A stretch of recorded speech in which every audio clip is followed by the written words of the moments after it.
Hello everyone. Form पढ़ रहे थे एसेंशियल कमोडिटीज एक्ट जो कि 1955 का एक्ट है और स्टार्ट करना था सेक्शन नंबर 4 से। तो सेक्शन नंबर 4 है imposition of duties on state government etcetera. तो जो भी ऑर्डर यहाँ पे पास किया जाता है सेक्शन नंबर 3 में वो इम्पोज कर सकता है कुछ ड्यूटीज या कन्फर कर सकता है कुछ पावर्स किसी को भी किसी के ऊपर भी, मतलब सेंट्रल गवर्नमेंट के ऊपर भी, स्टेट गवर्नमेंट के ऊपर भी, या उनके जो ऑथराइज्ड ऑफिसर हैं या फिर जो अथॉरिटीज हैं उनकी उनके ऊपर कर सकता है, और कुछ डायरेक्शन दे सकता है या तो स्टेट गवर्नमेंट को या उनके ऑफिसर्स को या अथॉरिटीज को, जिससे वो एक्सरसाइज करें, वो सच पावर से डिस्चार्ज करें कुछ ड्यूटीज जो कि दी गई है उनको। सेक्शन नंबर 5 है डेलीगेशन ऑफ पावर्स। तो यहाँ पे जो सेंट्रल गवर्नमेंट है वो ऑफिशियल गैजेट में वो नोटिफिकेशन इशू करके, मतलब ऑफिशियल गैजेट में डायरेक्ट कर सकते हैं कि जो कुछ पावर्स या ऑर्डर्स जो भी इशू किए आते हैं यहाँ पे अंडर सेक्शन 3 में, shall relation to such matter subject to such condition, कुछ मैटर्स से रिलेटेड या कुछ कंडीशंस को सब्जेक्ट में रखते हुए वो डायरेक्शन इशू कर सकते हैं कि वो एक्सरसाइज किन के द्वारा और किए जा सकते हैं। तो कोई भी ऑफिसर या अथॉरिटी जो कि सबऑर्डिनेट है या तो सेंट्रल गवर्नमेंट के, तो वो कर सकते हैं, या फिर स्टेट गवर्नमेंट या उनके ऑफिसर अथॉरिटी जो सबऑर्डिनेट है उनके अंडर वो कर सकते हैं, as may be specified in the direction, जैसा कि डायरेक्शन में स्पेसिफाइड होगा। फिर है section number 6, effect of orders inconsistent with other enactment. तो जो भी यहाँ पे ऑर्डर अगर सेक्शन 3 में किए गए हैं अगर वो इनकंसिस्टेंट भी है, तो not withstanding anything inconsistent therewith contained in enactment other than this act or any instrument having effect by virtue of enactment other than this act। तो कोई भी ऑर्डर यहाँ पे पास किया गया सेक्शन 3 में तो उसका इफेक्ट रहेगा, इससे फर्क नहीं पड़ेगा किसी अदर लॉ में क्या लिखा हुआ है जो कि इनेक्टमेंट में है, या अदर लॉ में, अदर इंस्ट्रूमेंट में क्या लिखा हुआ है जो कि अदर देन दिस एक्ट है। ये वाले जो 3 रहेंगे तो मतलब सेक्शन 3 के जो ऑर्डर है उसको चैलेंज नहीं किया जाएगा अगर कहीं किसी और लॉ में कुछ और भी लिखा होगा, तो भी सिंपल सी बात है। फिर सेक्शन 6 है कन्फिस्केशन ऑफ एसेंशियल कमोडिटीज। तो जब भी एसेंशियल कमोडिटी यहाँ पे सीज की जाती है इन परसुएंस ऑफ ऑर्डर, जो भी यहाँ पे किया जाता है under section 3 in relation thereto, तो जो भी रिपोर्ट होती है सीजर की वो बिना किसी अनरीजनेबल डिले के मेड की जाती है यहाँ पे कलेक्टर को ऑफ द डिस्ट्रिक्ट या फिर जो प्रेसिडेंशियल टाउन का है, जैसे ही उस कम्युनिटी को सीज किया जाता है। और इससे फर्क नहीं पड़ता कि उसके अगेंस्ट प्रोसिक्यूशन या इंस्टीट्यूट हुई है या नहीं हुई है कॉन्ट्रीवेंशन करने के लिए उस ऑर्डर के, और जो कलेक्टर है फिर वो क्या करेगा, वो if thinks expedient to do so, अगर उसको ठीक लगता है तो वो डायरेक्ट कर देगा कि एसेंशियल कमोडिटीज को सीज कर लिया जाए, मतलब जब्त कर लिया जाए और प्रोड्यूस कर दिया जाए इंस्पेक्शन के लिए बिफोर ही, मतलब वो इंस्पेक्शन करेगा तो उसके इंस्पेक्शन के लिए यहाँ पे उसके पास प्रोड्यूस कर दिया जाए। और अगर वो सेटिस्फाई हो जाता है कि that there has been contravention of order, की किसी ऑर्डर का कॉन्ट्रवेंशन हुआ है, तो वो ऑर्डर कर देगा कन्फिस्केशन का एसेंशियल कमोडिटी जिसको सीज किया गया है, या फिर जो पैकेज या कवरिंग या रिसेप्टिकल है जो उसका एसेंशियल कमोडिटी का फाउंड है उसको भी, या फिर जो भी एनिमल वेसल व्हीकल या अदर कन्वेंस है कि जो कैरी ऑन कर रहे थे एसेंशियल कमोडिटीज को, उनका भी हो जाएगा। फिर लिखा हुआ है without prejudice to the any other action, बिना किसी भी तरीके का प्रोड्यूस किए किसी एक्शन को और अदर प्रोविजंस को सेट के, जो कोई भी तरीके की फूड ग्रेन्स है, लेकिन फूड ग्रेन्स और एडिबल ऑयल्स वगैरह है जिनके अगेंस्ट यहाँ पे ऑर्डर किया गया अंडर सेक्शन 3 में, in relation to which the producer shall, if seized food grains or edible oils have been produced by him, be confiscated under this section। तो उस अगर क्या है कि किसी भी ऑर्डर किसी भी तरीके का बिना प्रोड्यूस किए कोई भी सेक्शन का किसी भी एक्शन का, मतलब जो भी यहाँ पे हो सकता है सेक्ट में, अगर किसी के अगेंस्ट यहाँ पे सेक्शन 3 का ऑर्डर पास किया गया था और वो फूड ग्रेन और एडिबल ऑयल से रिलेटेड था, और अगर वो पर्सन ने क्या किया है सीज होते ही यहाँ पे उसको प्रोड्यूस कर दिया उसके पास, तो उसका कन्फिस्केशन इस सेक्शन में नहीं होगा। नो लिखा हुआ है ना यहाँ पे, no. So provided further that in case animal, vessel, vehicle or other conveyance used for the carriage of goods passenger for hire, the owner of such animal, vehicle, vessel or other conveyance shall give an option to pay in lieu of confiscation a fine not exceeding market value of the date of seizure of essential commodities sought to be carried by such animal, vehicle, vessel, other conveyance। तो अगर कोई भी animal, vehicle, vessel या other convince को यहाँ पे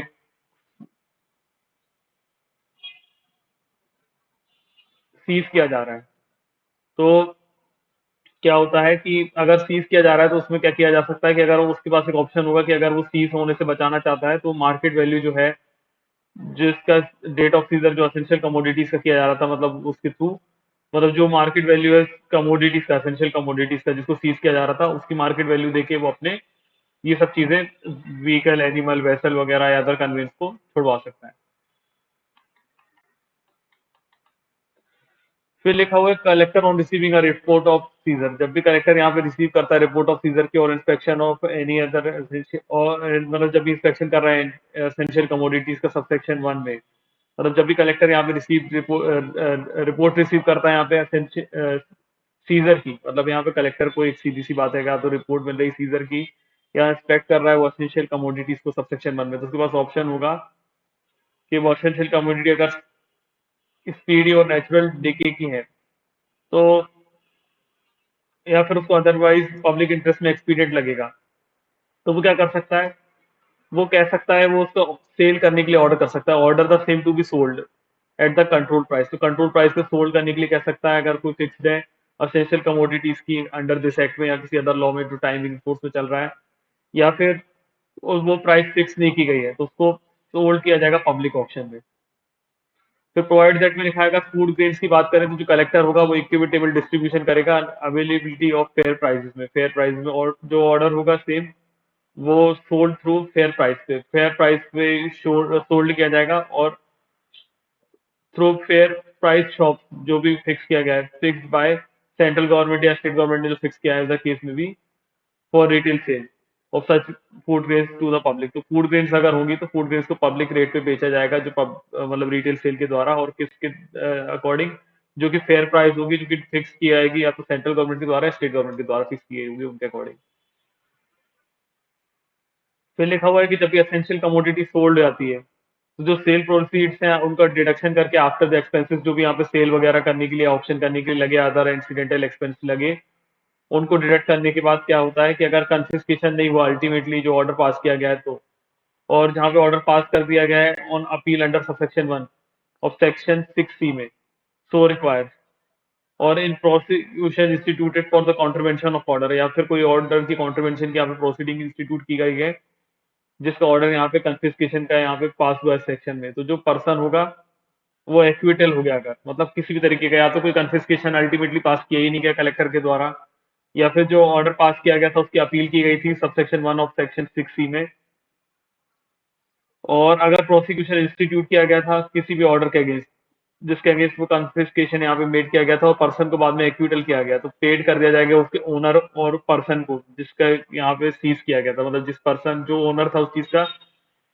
जिस person के गुड्स को यहाँ पे सीज वगैरह किया गया था, कमोडिटीज को सीज किया गया था, उसको दे दिया जाएगा ये सारे एक्सपेंसिव डिडक्ट करके जो अमाउंट बचेगा। आप देख लेते हैं सेक्शन 6 भी है, issue of show cause notice before confiscation of food grains etcetera. तो कोई भी ऑर्डर यहाँ पे कंफिस्केशन का नहीं किया जाएगा, एसेंशियल कमोडिटीज का, पैकेज का, कवर का, रिसेप्टेकल का, या एनिमल, व्हीकल, वेसल का, या अदर कन्वेंस का, 6A में, जब तक कि ओनर जो है उस एसेंशियल कमोडिटीज का जो भी पैकेज, कवर या रिसेप्टेकल या एनिमल, व्हीकल, वेसल वगैरह जो अदर कन्वेंस का है, अदर पर्सन का जो भी सीज हुआ है, जब तक कि उसको एक नोटिस नहीं दे दिया था, राइटिंग में इन्फॉर्म नहीं कर दिया जाता उसको कि ग्राउंड जिसके बेसिस पे यहाँ पे कन्फिस किया जा रहा है उसके एसेंशियल कमोडिटीज को, पैकेज को, कवर को, रिसेप्टेकल को, एनिमल को, व्हीकल को, वेसल को, या अदर कन्वेंस को, और उस पर्सन को एक अपॉर्चुनिटी नहीं दी जाती रिप्रेजेंटेशन करने की इन राइटिंग रीजनेबल टाइम में, जो भी उनको स्पेसिफाई होगा नोटिस में ग्राउंड ऑफ कन्फिस्केशन का, और उस पर्सन को एक reasonable opportunity of being heard दिया जाएगा उस मैटर में। फिर लिखा हुआ है without prejudice to the foregoing subsection 1 में जो कुछ भी लिखा उसको बिना प्रोड्यूस किए किसी भी तरीके का ऑर्डर ऑफ कन्फिस्केशन नहीं हुआ किसी भी vehicle, animal, vessel, other conveyance का, जो भी ऑर्डर यहाँ पे सेक्शन 6A में दिया जाता है, जब अगर वो ओनर जो है उस एनिमल, व्हीकल, वेसल या अदर कन्वेंस का वो सेटिस्फेक्शन कर देता है, मतलब प्रूफ कर देता है according to the satisfaction of collector की, जो वो कैरी ऑन कर रहा था, यूज कर रहा था एसेंशियल कमोडिटीज को, वो उसको विदाउट नॉलेज हो रहा था, मतलब उसके कैरेज वगैरह में जो मतलब वो कैरी ऑन कर रहा था, वो मतलब कैरी कर रहा था अपने इन सब चीजों के अंदर, वो विदाउट नॉलेज कर रहा था और convince connivance of the owner himself. मतलब उसको इस चीज की कुछ भी नॉलेज नहीं थी और ना ही वो ओनर की कंसेंट से कर रहा था और उसके एजेंट के। और if any person in charge of such animal, और जो भी पर्सन है या तो उसका in charge of animal vehicle vessel या अदर कन्वेंस का, and each of them had taken on reasonable and necessary precaution, और उन्होंने सारे नेसेसरी रीजनेबल नेसेसरी प्रिकॉशंस भी लिए हैं अगेंस्ट सच यूज, उस यूज को बचाने के लिए, तो उनकी चीजें यहाँ पे कंफिस्केट नहीं होगी। फिर लिखा हुआ no order of confiscating any essential commodity package covering receptacle animal vehicle vessel और other conveyance shall be invalid. तो कोई भी तरीके से यहाँ पे कोई भी जो ऑर्डर हुआ है कंफिस्केशन करने का एसेंशियल कमोडिटीज का, जो भी पैकेज है, कवर है, रिसेप्टिकल है, एनिमल है, वेसल है, अदर कन्वेंस है, वो इनवैलिड नहीं हो जाएगा केवल इस रीजन के कारण कि यहाँ पे कुछ इरेगुलरिटी थी नोटिस में, जो कि गिवन है क्लॉज ए में of subsection 1 in giving such notice में, और जो प्रोविजंस होंगे क्लॉज के वो सब्सटेंशियली कंप्लाइड किए गए ऐसा माना जाएगा।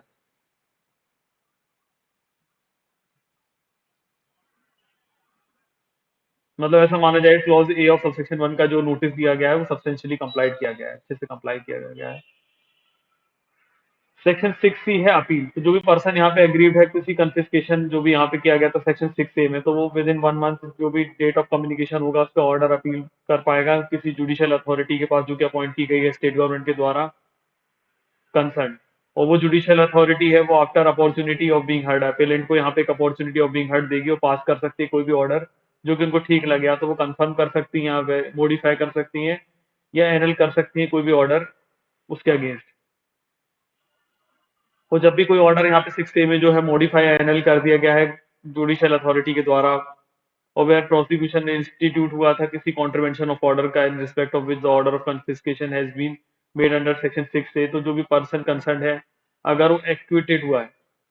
इन ईदर केस, और वो यहाँ पे ये पॉसिबल नहीं होगा कि रिटर्न करे वो एसेंशियल कमोडिटीज को जो कि सीज हुई है, तो such person except as provided in subsection 3 of section 6A paid. The price therefore and essential commodities have been sold to the government with reasonable interest calculated from day to day of the seizure of the essential commodities, such price will determine। तो मतलब यहाँ पे कोई भी order यहाँ पे क्या है कि अगर एक बार यहाँ पे किसी भी ऑर्डर को मॉडिफाई और अनल कर दिया गया जो 6A का ऑर्डर था जुडिशियल अथॉरिटी के द्वारा, और किसी पर्सन को यहाँ पे प्रोसिक्यूट किया गया और 6A में जो पर्सन है वो एक्विटल हो गया, पर्सन कंसर्न इज एक्यूटेड लिखा हुआ है, in either case is not possible, और अब ये पॉसिबल ही नहीं है कि जो उसकी एसेंशियल कमोडिटीज को सीज किया गया था उसको रिटर्न कर दिया जाए। तो अगर प्रोविजन सेक्शन सबसेक्शन 3 और सेक्शन 6 ए के पेड कर दिया गया वो अलग बात है, अदरवाइज जो प्राइस पेड होगी एसेंशियल कमोडिटीज की जो कि गवर्नमेंट को सोल्ड किया गया था उसके रीजनेबल इंटरेस्ट के साथ जो कि कैलकुलेट किया जाएगा उस डेट ऑफ सीजर से, उसको एसेंशियल कमोडिटीज का उसका डिटरमाइन किस तरीके से किया जाएगा। मतलब मैं सिंपल सी बात एक बार फिर से बता देता हूँ कि किसी भी तरीके का जो ऑर्डर उसके अगेंस्ट पास हुआ था उसको मॉडिफाई और एनल कर दिया गया सेक्शन 6 ए में, और उस पर्सन को या तो एक्विटल कर दिया गया अगर उस पर्सन के अगेंस्ट वो भी केस चला गया था। अब उस पर्सन ने जो प्रॉपर्टी थी उसकी यहाँ पे जो सीज की गई थी उसको वो प्रॉपर्टी रिटर्न नहीं कर सकते, तो उसको यहाँ पे जो रीजनेबल इंटरेस्ट कैलकुलेट करके जो उसको सीजर का प्राइस दिया जाएगा उसकी जो कमोडिटीज को गवर्नमेंट ने यहाँ पे सीज कर लिया था वो किस बेसिस पे किया जाएगा। तो सबसे पहले इनकेस फूड ग्रेन्स, अगर फूड ग्रेन्स की बात करें तो जो एडिबल ऑयल सीड्स था, एडिबल ऑयल था या according with the provision of subsection 3 B of section 3 का होगा, और मतलब अगर वो एडिबल ऑयल था, एडिबल ऑयल्स था या फिर फूड ग्रेन्स था तो उसका सेक्शन 3 मतलब सबसेक्शन 3 बी ऑफ सेक्शन 3 के अकॉर्डिंग होगा। अगर वो शुगर था तो उसका सबसेक्शन 3 सी ऑफ सेक्शन 3 के अकॉर्डिंग होगा, और अगर कोई अदर एसेंशियल कमोडिटीज थी तो section sorry subsection 3 of section 3 के अकॉर्डिंग उसका होगा। अब सेक्शन 6 डी है award of confiscation not to interfere with other punishment. तो जो भी यहाँ पे अवार्ड ऑफ कंफिस्केशन किया गया है अंडर दिस एक्ट, तो जो कलेक्टर होगा उसको प्रिवेंट नहीं करेगा वो इन्फ्लिक्ट करने किसी अदर पनिशमेंट को which the person thereby affected is liable under this act. तो यहाँ पे जो भी अवॉर्ड कर दिया कोई भी कन्फिस्केशन वगैरह इस एक्ट में, तो कलेक्टर ये सिर्फ कलेक्टर को यहाँ पे किसी भी तरीके से रोक या नहीं कि कलेक्टर अगर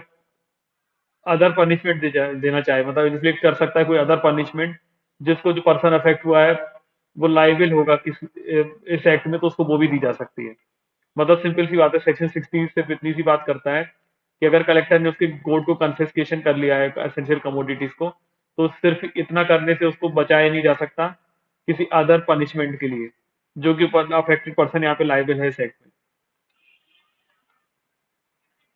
फिर सेक्शन 6E है bar of jurisdiction in certain cases. तो जो भी एसेंशियल कमोडिटीज यहाँ पे सीज की गई हैं किसी भी order of subsection subsection section 3 में, और कोई भी पैकेज कवरिंग रिसेप्टिकल जो भी फाउंड हुए हैं, या कोई भी एनिमल व्हीकल वेसल और अदर कन्वेंस जो भी यूज हुए हैं कैरी ऑन करने के लिए उस कमोडिटी को, या फिर वो सीज्ड हुए हैं कन्फिस्केशन अंडर सेक्शन 6A में, तो जो कलेक्टर है एज द केस में भी स्टेट गवर्नमेंट जो है कंसर्न, वो 6C में उनके पास क्या होगा, not withstanding anything contrary content in any other law, से फर्क नहीं पड़ेगा किसी अदर लॉ में क्या लिखा हुआ है, एनी कोर्ट और ट्रिब्यूनल जो है shall not have jurisdiction to make such order regard to the prosecution, delivery, disposal, release, distribution of essential commodities, packages covering receptacles, animal vehicle vessel और अदर कन्वेंस। तो क्या सिंपल सी बात है कि बार करता है jurisdiction of certain cases, court की jurisdiction को बार करता है। तो जब भी यहाँ पे क्या हुआ कि कोई भी एसेंशियल कमोडिटी को सीज किया गया है किसी ऑर्डर के अगेंस्ट, जो भी इन सब चीजों से रिलेटेड है, किसी भी पैकेज से रिलेटेड हो सकती है, कवर से, रिसेप्टिकल से रिलेटेड हो सकती है, किसी भी एसेंशियल कमोडिटी से रिलेटेड हो सकती है जो कि animal vehicle vessel other conveyance से रिलेटेड है, तो जो भी कलेक्टर ने कोई भी ऑर्डर पास किया है सेक्शन 6A में, या स्टेट गवर्नमेंट ने पास किया है सेक्शन 6C में, तो वो किसी भी तरीके से किसी अदर लॉ में कुछ भी लिखा उससे फर्क नहीं पड़ेगा,